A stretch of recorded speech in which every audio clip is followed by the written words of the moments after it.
ವ್ಯಕ್ತಿಗಳಿದ್ದಾರೆ. ಅದು ಒಂದು ದೊಡ್ಡ ಜಾಲ್ ಇದೆ ಇಲ್ಲಿ. ಡೂಪ್ಲಿಕೇಟ್ ಫೋಟೋ, ಡೂಪ್ಲಿಕೇಟ್ ಕ್ಯಾಂಡಿಡೇಟ್ ತಯಾರು ಮಾಡೋರು, ಡೂಪ್ಲಿಕೇಟ್ ID ಕಾರ್ಡ್ ತಯಾರು ಮಾಡೋರು, ಡೂಪ್ಲಿಕೇಟು ಉತಾರಿ ತಯಾರು ಮಾಡೋರು ಎಲ್ಲ ಅದಾವ. ಅಕಸ್ಮಾತ್ ನಮ್ಮ ಕಣ್ಣಿಗೆ ಏನಾದ್ರು ಬಿದ್ದರೆ ನಾವೇ ಸ್ವತಃ ಕರ್ಕೊಂಡು ಸ್ಟೇಷನ್ ಕೊಡುವಂಥದ್ದು ಕೂಡ ಆಗ್ತಾವೆ. ದೇಶದ್ರೋಹಕ್ಕಿಂತ ಹೆಚ್ಚಿದು. ದೇಶದ್ರೋಹಿಗೆ ಚಲೋ, ಅದಕ್ಕಿಂತ ಕೆಟ್ಟ ಕೆಲಸ ಇದು.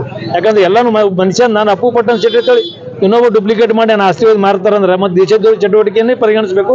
ನನಗೆ ಅವ್ರ ಶಿಕ್ಷೆ ಅಂದ್ರೆ ನನಗೆ ಮೊದಲು ಏನಾಗಬೇಕಾಗಿದೆ ಅಂದ್ರೆ ಯಾರು ಕಳ್ಕೊಂಡ್ರೆ ಅವ್ರು ಜಮೀನು ಕೊಡು, ಬರೀ ಕೇಸ್ ಬಡ್ದಾಡೋದಲ್ಲ, ಬರೀ ಕೇಸ್ ಸಿವಿಲ್ ಕೇಸ್ ಅವ್ರು ರಿಜಿಸ್ಟ್ರೇಷನ್ ರದ್ದು ಮಾಡ್ರಿ ಅಂತ ಹೇಳಿದ್ರೆ ಅವರು ಕೂಡ ಯೋಚನೆ ಅದೇ ಇದೆ. ಯಾರ್ಯಾರು ನ್ಯಾಯಯುತವಾಗಿ ಇದಾರೆ, ಯಾರು ಡೂಪ್ಲಿಕೇಟ್ ಮಾಡ್ಯಾರ ಅವು ಎಲ್ಲವೂ ಕೂಡ ರಿಜಿಸ್ಟ್ರೇಷನ್ ರದ್ದು ಮಾಡಿಬಿಟ್ರೆ ಪರ್ಮನೆಂಟ್ ಸೊಲ್ಯೂಷನ್ ಆಗಿಬಿಡ್ತದೆ. ಕೋರ್ಟಿಗೆ ಹೋದ್ರೆ ಸೊಲ್ಯೂಷನ್ ಆಗಂಗಿಲ್ಲ ಅನ್ನುವಂಥ ನಮ್ಮ ಬೇಡಿಕೆ ಇದೆ. ಅದನ್ನು ಅವರು ಆಶ್ವಾಸನೆ ಕೊಟ್ಟಿದ್ದಾರೆ.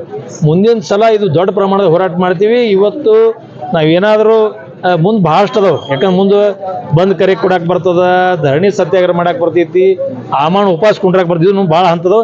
ಇದು ಮೊದಲೇ ಹಂತದ್ದು. ಯಾಕಂದ್ರೆ ನಾನು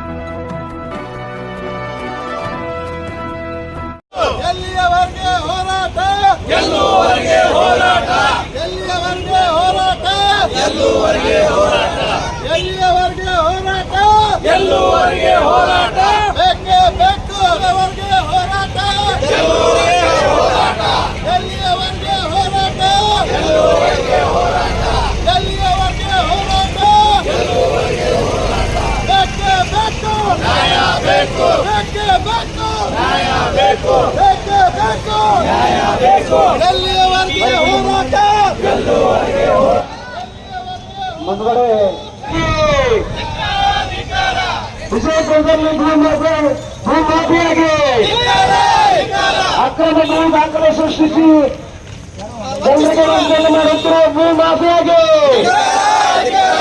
ಬಂಧಿಸಿ ಬಂಧಿಸಿ, ಭೂಮಾಫಿಯನ್ನು ಬಂಧಿಸಿ ಬಂಧಿಸಿ ಬಂಧಿಸಿ ಬಂಧಿಸಿ ಬಂಧಿಸಿ ಬಂಧಿಸಿ ಬಂಧಿಸಿ. ಎಲ್ಲಿವರೆಗೆ ಹೋರಾಟ?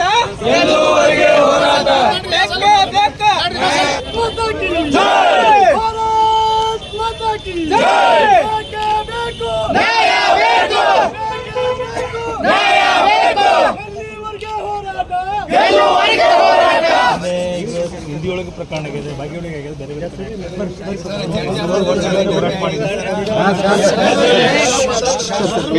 ಸರ್. ನಮ್ಗೆ 7 ವರ್ಷಗಳಿಂದ ನಡೀತಾ ಇದೆ ಸರ್.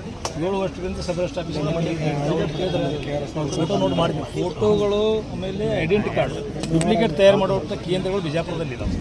ಅವ್ರು ಇರದೇ ಇದ್ದರೆ ಕೆಲಸನೇ ಆಗಂಗಿಲ್ಲ. ಈಗ ನಿನ್ನೆ ಇವರು ನಮ್ಮ ಶೆಡ್ಜಿಯವ್ರು ಬರಲಿ, ಅವರು ವ್ಯಕ್ತಿಗಳನ್ನೇ ತಯಾರು ಮಾಡತ್ತಾರೆ ಸರ್. ಡೂಪ್ಲಿಕೇಟ್ ವ್ಯಕ್ತಿಗಳನ್ನು ತಯಾರು ಮಾಡಿ ಕೋರ್ಟ್ನಾಗ ಹೋಗಿ ನಿಂದಿರಿಸಿ ಇವ್ರ ಹೆಸರು ನೋಡಿ ಇವರೇ ತಿಳ್ಕೊಂಡು ಅವರು ಕೇಸ್ ವಾಪಸ್ ತೊಗೊಂಡಿವಿ, ನಮ್ದೇನೂ ತಕರಾರು ಇಲ್ಲ, ಕೇಸ್ ಇತ್ಯರ್ಥ ಮಾಡಿ ಅಂತ ಹೇಳಿ ಇವ್ರದ್ದಾಗ್ಯದ ಆಗ್ಯದಲ್ರಿ ಆಗ್ಯದ. ಆಮೇಲೆ ನಮ್ಮ ಇವರು ಸಾಯಿ ಪಾರ್ಕ್ದವರು 18 ಪ್ಲಾಟ್ ಸರ್, 18 ಪ್ಲಾಟ್ ಅವ್ರು ಮನೆ ಕಟ್ಕೊಂಡಿದ್ದಾರೆ. ಈ ರೀತಿ ಸರ್ ಒಂದು 100,000 ಕೋಟಿ ರೂಪಾಯಿ ಆಗ್ಯದ. ಒಂದು ಮೊನ್ನೆ ನೋಡಲ್ ಅಧಿಕಾರಿ ಎನ್ಕ್ವೈರಿ ಮಾಡಕ್ಕೆ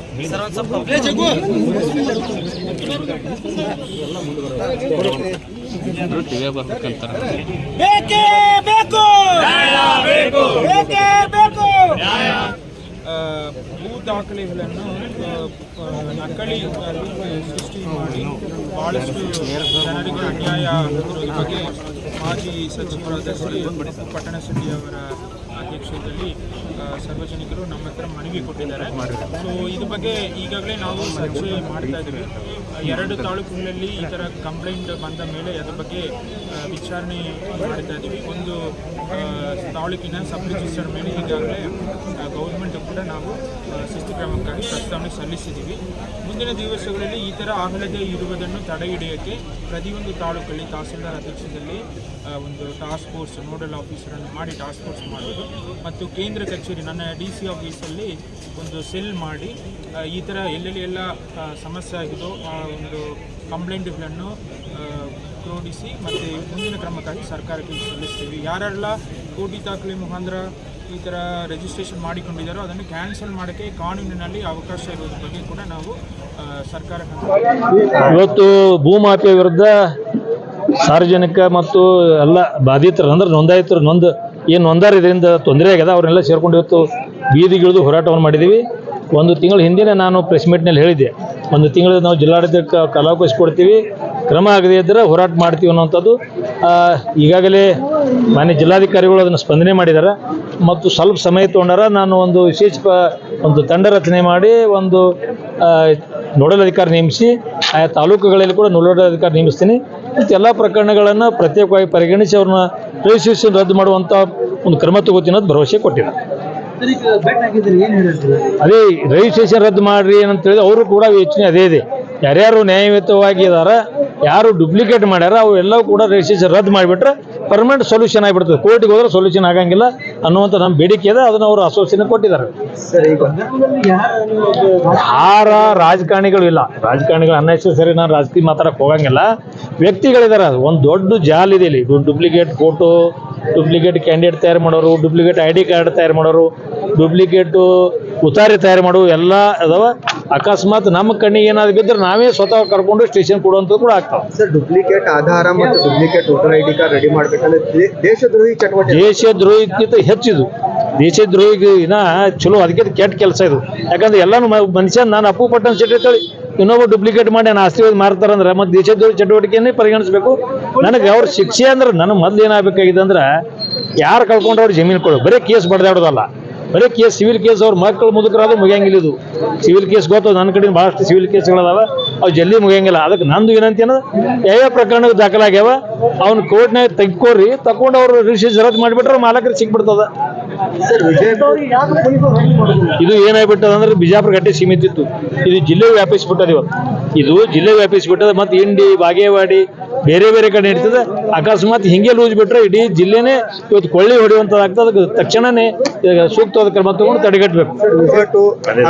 ಸಲಗಲ್ ಅವರು ಕೂಡ ಅದೇ ಹೇಳಿದ್ರು, PDCL ಇದು ಇಂಥ ಜಮೀನು ಕೂಡ ಪರಭಾರೆ ಮಾಡಿದ್ದಾರೆ ಬೇಕಾದೇಶಿರಿ ಅನ್ನುವಂಥದ್ದು ಕೂಡ ಅಂತೂ ಕೂಡ ಕ್ರಮ ತಗೋರಿತ ಅವರು ಕೂಡ ಆಗ್ರಹ ಮಾಡಿದ್ದಾರೆ. ಈ ದೇಶದ ಲೀಡರ್ಗಳು ಕೂಡ ಬಂದಿದ್ದಾರೆ, ಮಾರವಾಡಿ ಸಮಾಜದವರು ಕೂಡ ಬಂದಿದ್ದಾರೆ, ಹಾಗೂ ಬೇರೆ ಬೇರೆ ಮೈನಾರಿಟಿಯವರು ಬಂದಿದ್ದಾರೆ. ಆಮೇಲೆ ಎಲ್ಲ ಸಣ್ಣ ಸಣ್ಣ ಹಮಾಲರು ಹಿಡ್ಕೊಂಡು ಎಲ್ಲ ಸಮಾಜ ವರ್ಗದ ಜನರು ಕೂಡ ಎಲ್ಲರೂ ಕೂಡ ಬಾಧಿತರಾದಾರ. ಮುಂದಿನ ಸಲ ಇದು ದೊಡ್ಡ ಪ್ರಮಾಣದ ಹೋರಾಟ ಮಾಡ್ತೀವಿ. ಇವತ್ತು ನಾವೇನಾದರೂ ಮುಂದೆ ಭಾಳಷ್ಟು ಅದಾವೆ. ಯಾಕಂದ್ರೆ ಮುಂದೆ ಬಂದು ಕರೆ ಕೊಡಕ್ಕೆ ಬರ್ತದ, ಧರಣಿ ಸತ್ಯಾಗ್ರಹ ಮಾಡಕ್ಕೆ ಬರ್ತೈತಿ, ಆಮಾನ ಉಪವಾಸ ಕುಂಡ್ರಕ್ಕೆ ಬರ್ತೈತಿ. ಇನ್ನು ಭಾಳ ಹಂತದವು. ಇದು ಮೊದಲೇ ಹಂತದ್ದು. ಯಾಕಂದ್ರೆ ನಾನು ಎಲ್ಲ ಮಾಡಿಬಿಟ್ಟಿನಿ. 30 ವರ್ಷ ರಾಜಕಾರಣದ 20 ವರ್ಷ ಹೋರಾಟ ಮಾಡೀನಿ. ನಾ MLA 10 ವರ್ಷ ಇದ್ದೆ, 20 ವರ್ಷ ಹೋರಾಟ ಮಾಡಿ ಎಲ್ಲ ಹಂತದ ಹೋರಾಟಗಳನ್ನು ಬರುವಂಥ ದಿನಮಾನಗಳಲ್ಲಿ ಮಾಡಲಾಗ್ತಾ ಅನ್ನುವಂಥ ಈ ಸಂದರ್ಭದಲ್ಲಿ ಘೋಷಣೆ ಮಾಡ್ತೀನಿ. ಗುಂಟಾ ಪ್ಲಾಟ್ ಖರೀದಿ ಬಂದ್ ಮಾಡ್ಬಿಟ್ಟು ಅದು ಬೇಡ. ಈ ಆ ವಿಷಯ ಅಲ್ಲ, ಅದು ಆಮೇಲೆ ಮಾತಾಡ, ಮಿಕ್ಸ್ ಆಗಿಬಿಡ್ತದ. ಓನ್ಲಿ ಭೂಮಾಫಿಯ ಹೊಟ್ಟಿ ದಾಖಲೆ ಸೃಷ್ಟಿ ಮಾಡಿ ಪ್ರಕರಣಗಳೇನಾಗ ಅವ್ರ ಬಗ್ಗೆ ಅಷ್ಟೇ ಮಾತಾಡ್ತೀನಿ. ನೀವು ಮುಖ್ಯಮಂತ್ರಿ ಕೊಟ್ಟಿನಿ, ಮುಖ್ಯಮಂತ್ರಿ ಕೂಡ ಹೇಳಿದ್ದಾರೆ. ಅವರು ಕೂಡ ನನ್ನ ಪತ್ರವನ್ನು ಶಿಫಾರಸು ಮಾಡಿದ್ದಾರೆ, ಇಲಾಖೆಗೆ ಕಳಿಸಿದ್ದಾರೆ. ಅದು ಬರುವಂತ ದಿನಮಾನಗಳಲ್ಲಿ ಕ್ರಮ ತಗೋತೀನಿ ಅಂತ ಅವರು ಆಶ್ವಾಸನೆ ಕೊಟ್ಟಿದ್ದಾರೆ. ಇಡೀ ಜಿಲ್ಲೆನಲ್ಲಿ ಸಂಘಟನೆ ಅದು ಬೇರೆ ಪಕ್ಷದವರು ಒಂದು ಅಧಿಕಾರಿ ವಿರುದ್ಧಿದ್ದಾರೆ, ಆದ್ರೆ ಆ ಅಧಿಕಾರದ ಟ್ರಾನ್ಸ್ಫರ್ ಆಗ್ತಾ ಇಲ್ಲ. ಅಧಿಕಾರಿನೂ ಕೂಡ ರಕ್ಷಣೆ ಆಗ್ತಾ ಇದೆ. ಕೆಲವೊಂದು ಆಡಳಿತಾರೂಢದ ಶಾಸಕರು ಇರ್ಬೋದು, ಬೇರೆ ಬೇರೆ ರಾಜಕಾರಣಿಗಳು ಅವ್ರು ರಕ್ಷಣೆ ಮಾಡಿ ಅವ್ರನ್ನ ಮುಂದುವರಿಸ್ತಾ ಇದ್ದಾರೆ. ಇದು ಯಾರು ಅನ್ನೋದು ಬರುವಂತ ದಿನಮಾನಗಳಲ್ಲಿ ಹೆಸರುಗಳನ್ನ ಪತ್ರ ಯಾರ್ಯಾರು ಕೊಟ್ಟಾರಲ್ಲ ಅವು ಸಿಗ್ತಾವ ದಾಖಲಾತಿ. ಅವು ಏನು ಭಾಳ ದೂರ ಹೋಗಿಲ್ಲ. ಅವು ದಾಖಲೆ ತೊಗೊಂಬಂದು ನಿಮ್ಗೆ ತೋರಿಸಿ